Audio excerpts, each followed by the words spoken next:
there are actually for rent signs on Siesta Key now. Look, there's a for rent sign right there. That's for rent. There's a for rent sign there. There's a for rent sign here, and there's a for rent sign here. This is on Siesta Key. That's absolutely crazy, y'all. Look. So if you don't think we're in hard economical times, caution, glass and nails. So they're throwing nails out there so people don't turn on their driveway. That's horrible. Who would want to live in a place like that? Okay, so they're throwing glass and nails on the driveway to keep people from turning around. That's horrible. But anyways, this building has a for rent. That building has a for rent, and that building has a for rent. I never thought I'd see the day that there would be rents on Siesta Key, but who would want to live in a place where people do something like this? So here's a little cute house on Siesta Key, but it was most likely damaged by the hurricane. And now they are offering you to rebuild a large McMansion where this nice little cute home was.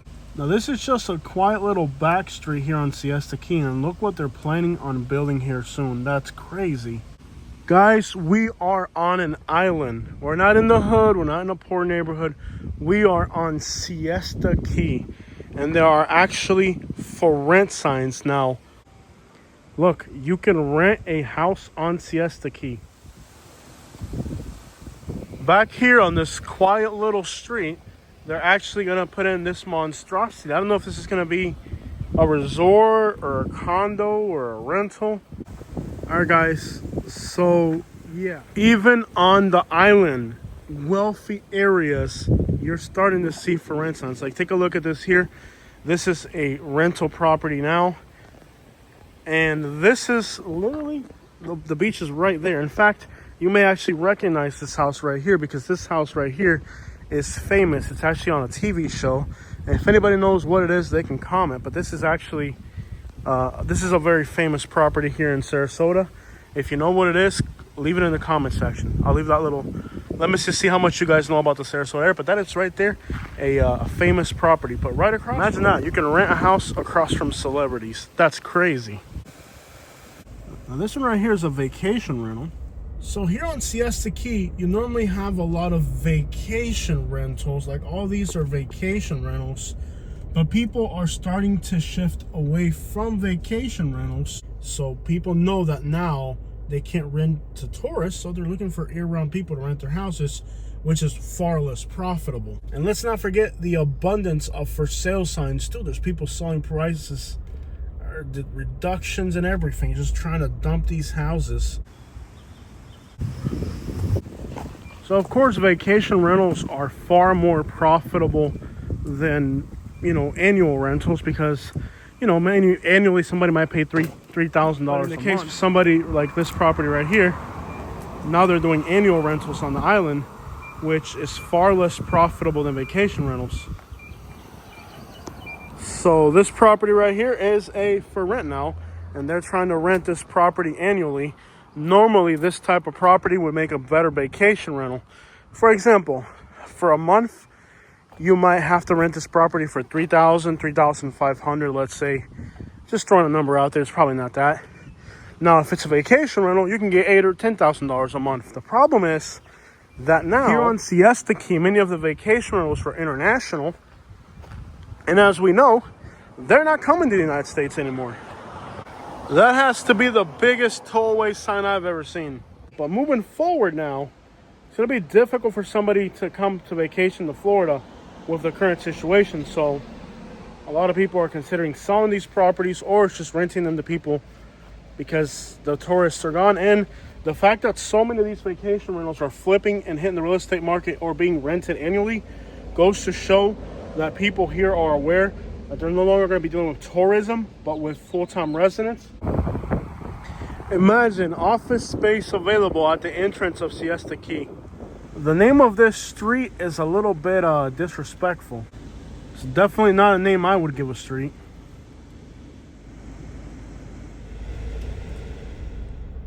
This neighborhood back here is just beautiful. Look at this, guys. And guys, the job market in Florida right now is so bad. I'm going to have Katie explain that to you guys a little bit later on in today's video. Beniva. They're knocking down the JCPenney over here on the big mall that used to be here. A man was recently arrested for trafficking meth.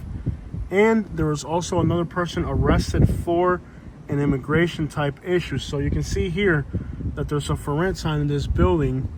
And I believe that this for rent sign is that the person that was living here, a U.S. citizen, was arrested for trafficking meth. So there are a lot of high density rentals in South Sarasota too. Not too many, but this is one of the areas where you have low income rentals. And driving through here, you're starting to see vacancies. You can see that the other units being trashed out as well. You know, they've had a lot of trouble when they have all these signs. Anytime you see a neighborhood with this many signs and cameras and tall fences, lets you know it's a problematic area. But look, across the street there's a for rent sign. All right guys, so there's a for rent sign here, and just next door a trash out, and the house with the fence looks like they got people living in campers probably.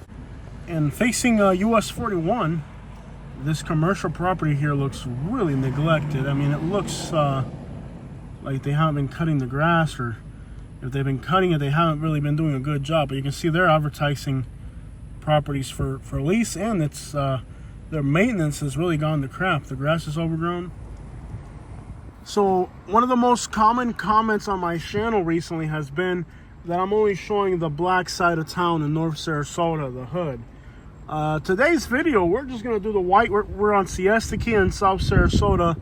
This is the whitest part of the metropolitan area. So on this series that we're running, a lot of people were accusing me of only showing the black side of town, or North Sarasota, or Newton, or the bad areas. But today we're in a predominantly white part of the city, and we're seeing the same.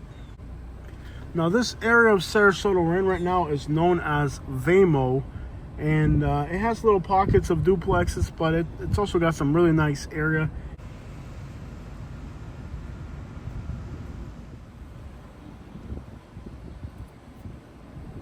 Welcome to Osprey, Florida. This is a small community in Sarasota County, on the southern end of the county. You can see here they're just putting the final touches on these buildings. It doesn't look like there's people living here yet. And there's like a little tiny, I don't know what you call this, a town center here perhaps, but it looks eerily empty. Look, there's nobody here. This whole thing's empty. Now, why do they keep building if there's stuff like this vacant? And on the other side, there's a Bello Vino Ristorante Italiano, and then right next to it is vacancy. And in fact, I believe that restaurant might have gone out of business. Let's take a look. Why are they building more stuff if this is all vacant? So, tacos and tequila. Is this open, or did it close down? Let's find out. Now, obviously, you know, a lot of Canadians used to visit this side of Sarasota, and now they're not coming here. Here's a Canadian and an Argentinian flag. Okay, so this used to be a restaurant, and it just closed down, guys. So look at the irony of this place, right? Wow, that's loud. The irony of this restaurant being closed right here, right? Beautiful big building, it's out of business, it's closed. But right across the street is a Canadian flag and a Latin American flag. Let's make the connection. Maybe because these people aren't coming here anymore. Could that be part of the reason why these places had to close down? When you look at this shopping plaza right here, I mean, it perfectly highlights what the crap is wrong with Florida.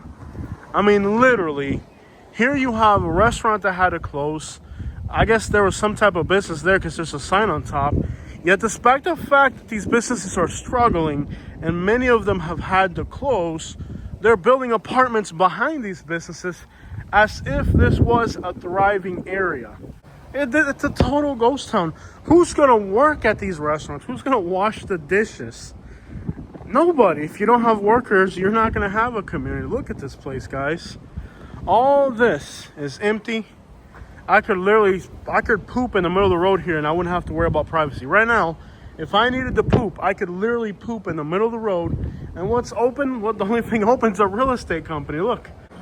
If you needed to defecate in private, you know, in peace, you could literally defecate right here in the shopping plaza.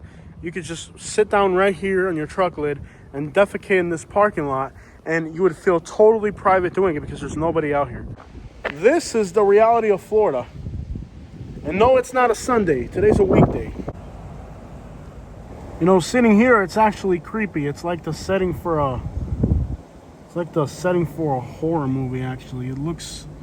It feels weird, eerie, and empty.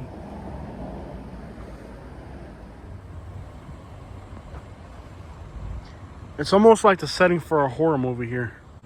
Welcome to Osprey, Florida, guys. There's a beautiful little property here, and they have just an incredible collection of license plates. I collect license plates myself.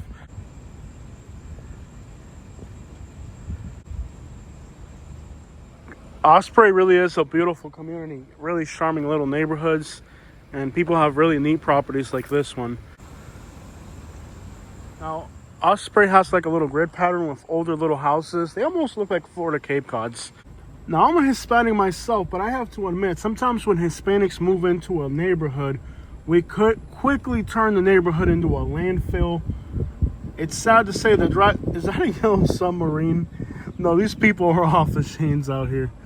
This neighborhood is something else, though. These people are eclectic. Now, mango trees, look. Oh, and they're on the ground. No. Please, they're on the ground. No. I'll ask. I'll ask. No. They're on the ground. No. They're on the ground. No. They're not eating them. Look, they're on the ground. No. Don't be a player hater, Katie.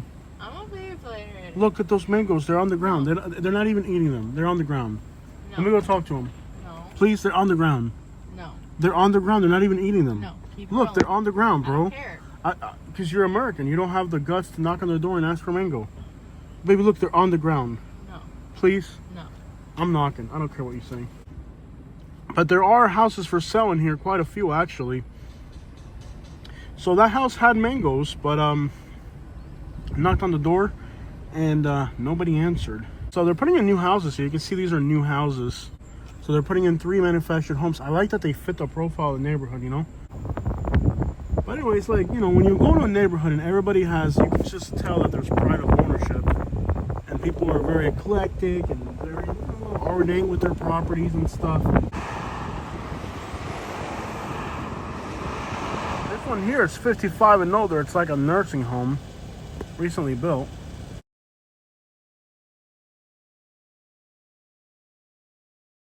Take a look at US 41, guys. It's practically a ghost town here. What's crazy is that across the street they're building commercial buildings, but right here,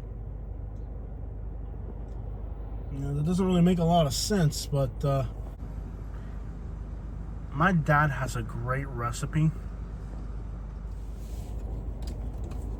Something about watching new commercial real estate go up across the street while over here there's vacancies is interesting. All right, and we're off to Venice, the land of promise. Welcome to Bradenton. Okay, so how many places have you applied at? A lot. What's a lot? 15, 20. You applied at 15 or 20 places. Did any of them call you back? Only Walmart. Okay, and what do they want you to do? Some kind of maintenance work.